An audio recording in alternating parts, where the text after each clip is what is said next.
Hello. Hey. Get comfortable.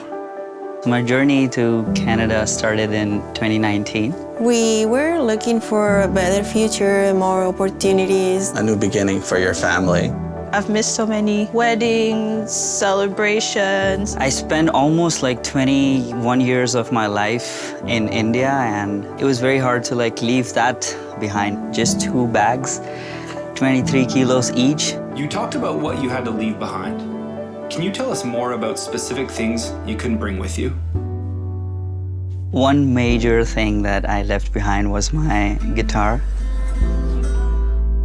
These sculptures I used to make with my grandma, it definitely has a very special place in my heart.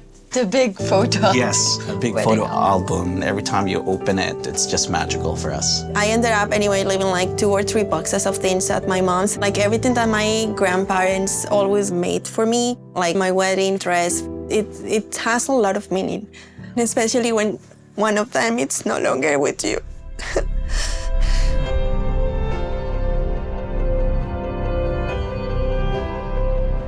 What is this? What is that? Is it just a case or? Oh my God! What? You brought my guitar. I recognize this scratch, this mark.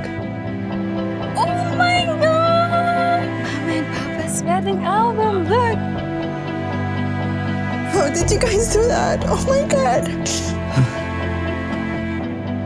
I feel like my grandma is here with me right now and I can feel her spirit.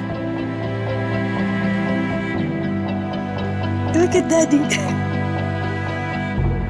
I can't believe this is here right now. I will never thank you enough. Thank you for doing this. So maraming salamat. Thank you.